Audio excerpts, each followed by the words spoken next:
40 দিনের বেশি যদি কেউ নাভির নিচের লোম পরিষ্কার না করেন তাহলে সেক্ষেত্রে তার সালাত কবুল হবে না, তার নামাজ হবে না। এরকম একটি মাসআলা আমাদের সমাজে প্রচলিত আছে। কোরআন হাদিসের আলোকে এটি কতটা সঠিক? নামাজ অবস্থায় ওযু চলে যেতে চায়, এমন অবস্থায় ওযু আটকিয়ে রেখে নামাজ আদায় করা যাবে কি? দাঁড়িয়ে পেশাব করলে কি গোসল করা ব্যতীত নামাজ হবে না? ছোট বাচ্চার প্রসাব গায়ে লাগলে কি নামাজ হবে? ওযুর সময় মাথায় ওড়না থাকা কি বাধ্যতামূলক? মাথার চুল কালার করা সম্পর্কে ইসলামের শরীয়ত কি বলে? পারফিউম ব্যবহার করা বৈধ হবে কি? মৃত ব্যক্তির লাশ, বিশেষ করে মহিলার লাশকে ভিডিও কনফারেন্সের মাধ্যমে দূর দূরান্তের আত্মীয় স্বজনকে দেখানো যাবে? চোখে কাজল বা আইলাইনার ব্যবহার করে নামাজ পড়লে নামাজ হবে কিনা? 4 রাকাত নামাজের বদলে 3 রাকাত পরে সালাম ফিরালে কি করণীয়? এটা পরে মনে পড়েছে।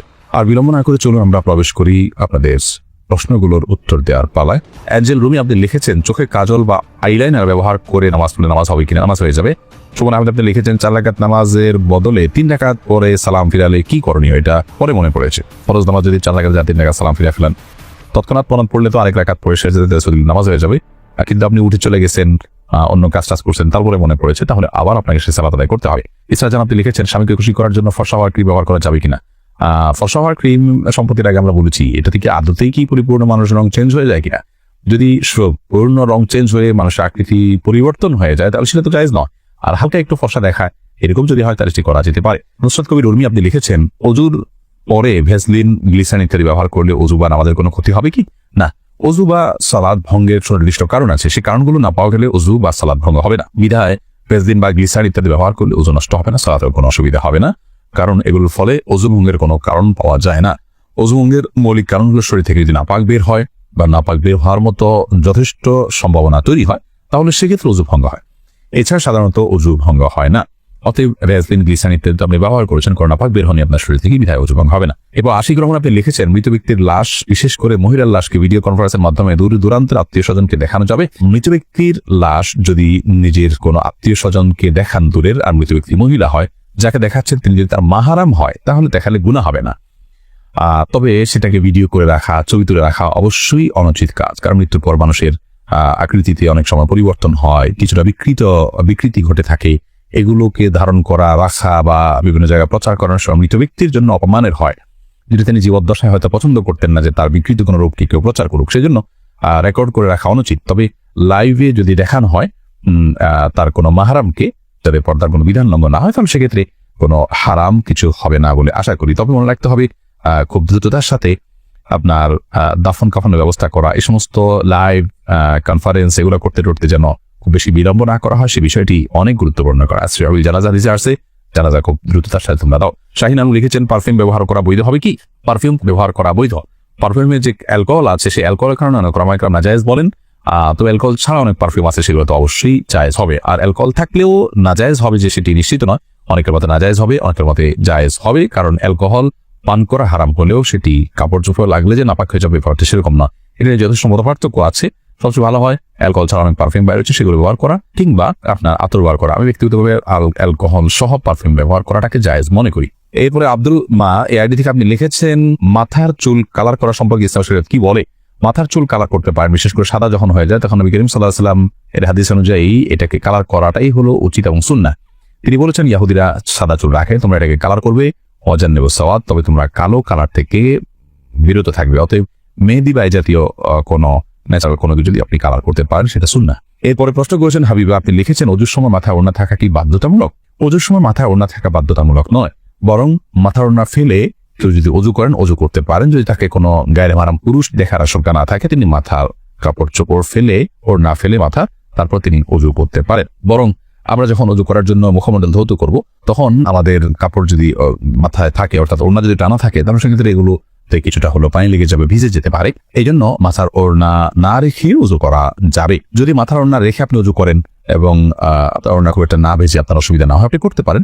মাসা করার ক্ষেত্রে আপনাকে মাথার কাপড়ের নিচ দিয়ে মাসা করতে হবে, কারণ মাথার ওড়নার উপর দিয়ে মাসা করলে সে মাসা বিশুদ্ধ হবে না। এটাই হলো জমহুর এবং বেশিরভাগ উলামা ইকরাম, ফুকাহা ইকরামের মত। খোলাসা কথা হলো যে মাথায় ওড়না থাকা এটা বাধ্যতামূলক নয়, বরং মাথায় ওড়না না রেখে উজু করা যাবে। আর যদি ওড়না রেখে উজু করতে পারেন আপনি, তবে মাসা করতে হবে, অবশ্যই ওড়না নিয়ে দিয়ে আপনাকে করতে হবে। সুমাইয়া আপনি লিখেছেন ছোট বাচ্চার প্রসাব গায়ে লাগলে কি নামাজ হবে? ছোট বাচ্চার, ছোট শিশুর পেশাব সেটাও কিন্তু বড়দের পেশার মতো নাপাক। অতএব সেটা যদি গায়ে বা কাপড়ে লাগে, যে জায়গায় লাগে সেটাকে ধুইতে হবে। পার্থক্য এতটুকু, যদি দুগ্ধপোষ্য ছেলে শিশু হয় তাহলে তার পেশাবের ছিটা যেহেতু অনেক বেশি ছড়ায় না কন্যা শিশুর তুলনায়, এই জন্য তার পেশাবের উপর পানি ছিটা দিলে সেটা যথেষ্ট হয়ে যাবে।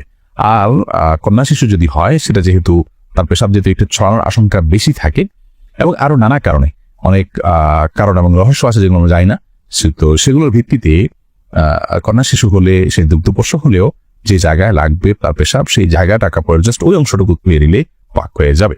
খোলাসা কথা হলো যে ছোট বাচ্চাদের পেশাব যদি কাপড়ে লাগে কিংবা শরীরে লাগে, সেটা নাপাক হবে, সেটাকে পাক করার চেষ্টা করতে হবে বড়দের পেশাব থেকে যেভাবে পাক করার চেষ্টা করা হয়। তবে হ্যাঁ, দুগ্ধপোষ্য যে দুধের উপরে টিকে থাকে এরকম ছোট ছেলে শিশু হলে সেক্ষেত্রে পাকের পদ্ধতির ক্ষেত্রে কিছুটা শিথিলতা আছে, পায়ের ছিটা দিলে পাক হবে। তবে সেক্ষেত্রে ধুয়ে ফেলাটাই হলো সংশয় মুক্ত। বিশেষ করে আপনার অনেক সময় খুঁতখুঁতির স্বভাব থাকে অনেকের মধ্যে সন্দেহ থাকে, মনের প্রশান্তির জন্য ওটা ধুয়ে ফেললে সেটা অবশ্যই উত্তম এবং ভালো, কারণ পেশাব থেকে পরিচ্ছন্ন থাকা নির্দেশনা হাদিসে রয়েছে। এমনি সাকিব মাতব্বর লিখেছেন, নামাজ অবস্থায় ওযু চলে যেতে চায়, এমন অবস্থায় ওযু আটকিয়ে রেখে নামাজ আদায় করা যাবে কি?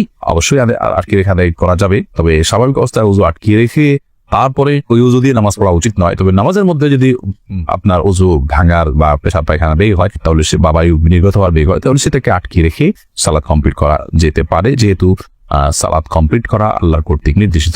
আমার বলেছে। এরপরে মোহাম্মদ আরাদ আব্দুল্লাহ, আপনি জানতে চেয়েছেন দাঁড়িয়ে পেশাব করলে কি গোসল করা ব্যতীত নামাজ হবে না? দাঁড়িয়ে পেশাব করলে যে গোসল করতে হবে এমনটি বাধ্যতামূলক নয়, বরং দাঁড়িয়ে পেশাব করার পরও আপনি গোসল ছাড়া নামাজ আদায় করতে পারেন। দাঁড়িয়ে পেশাব করতে গেলে যদি আপনার শরীরে কোথাও ছিটে ফোঁটা লাগে বা পেশাব লেগে যায়, সেই জায়গাটা আপনি ধুয়ে ফেলবেন, ধুয়ে আপনি সালাত আদায় করতে পারবেন। আর দাঁড়িয়ে পেশাব করাটা অনুচিত, অনুত্তম, ভালো নয়, মাকরুহ কাজ। নবী করিম সাল্লাল্লাহু আলাইহি ওয়াসাল্লাম সচরাচর দাঁড়িয়ে পেশাব করতেন না। 40 দিনের বেশি যদি কেউ নাভির নিচের লোম পরিষ্কার না করেন, তাহলে সেক্ষেত্রে তার সালাত কবুল হবে না, তার নামাজ হবে না। এরকম একটি মাসআলা আমাদের সমাজে প্রচলিত আছে। কোরআন হাদিসের আলোকে এটি কতটা সঠিক আমরা সে বিষয়ে জানার চেষ্টা করব। প্রথম কথা হলো, হাত পায়ের নখ ছোট করা, গোপ ছাটা ছোট করা, বগল এবং নাভির নিচের পশম পরিষ্কার করা, এটাকে চেঁচে ফেলা, এটি সকল নবী রাসূলগণের প্রতি আল্লাহ রাব্বুল আলামিনের পক্ষ থেকে আরোপিত কমন একটি বিধান ছিল, সকল নবী রাসূলগণের কমন একটি সুন্নাহ ছিল, যে সুন্নাহ সকল নবী রাসূলদের জন্য প্রযোজ্য ছিল। একজন ইমানদারের জন্য সেটি অবশ্যই অনেক বেশি গুরুত্বপূর্ণ। আনাস ইবনে মালিক রাদিয়াল্লাহু তাআলা আনহু একটি হাদিস বর্ণনা করেছেন, যেটি সহিহ মুসলিম বর্ণিত হয়েছে, সূরা নাসা এবং মুসনাদ আহমদ সবগুলো হাদিস কিতাব বর্ণিত হয়েছে। সেখানে তিনি বলেছেন যে রাসূল আকরাম সাল্লাল্লাহু আলাইহি ওয়াসাল্লাম আমাদেরকে এই কাজগুলো করবার জন্য, অর্থাৎ হাত পায়ের নখ ছোট করা, গোপ ছোট করা, বগল এবং নাভির নিচের পশম পরিষ্কার করা, চাচা, এই কাজের জন্য তিনি আমাদেরকে সময়সীমা নির্ধারণ করে দিয়েছেন 40 দিন। অর্থাৎ 40 দিন পর্যন্ত কেউ যদি বিলম্ব করেন তাহলে সেটি জায়েজ আছে, যদিও এত বেশি বিলম্ব না করে প্রতি সপ্তাহে একবার পরিচ্ছন্ন করতে পারে, সেটি উত্তম ভালো কাজ। যত বেশি পরিষ্কার রাখা যায় এগুলো ততই ভালো। কিন্তু যদি কেউ বিলম্ব করতে চান, তাহলে সেক্ষেত্রে তিনি এগুলো না চেষে না কেটে সর্বোচ্চ 40 দিন পর্যন্ত থাকতে পারবেন। 40 দিনের পর যদি তিনি না কেটে থাকেন, তাহলে সেটি তার জন্য গুনাহের কারণ হবে। সে কারণে তিনি আল্লাহর কাছে পাপী হিসাবে বিবেচিত হবেন। কিন্তু এর কারণে তার সালাত হবে না, তার নামাজ কবুল হবে না, এরকম কোনো কথা হাদিসের কোথাও বলা হয়নি। সালাত বা নামাজ বিশুদ্ধ হওয়ার সম্পর্ক হলো সালাতের যে শর্ত আছে, সেই শর্তগুলো তিনি সঠিকভাবে আদায় করেছেন কিনা এর উপর নির্ভর করে।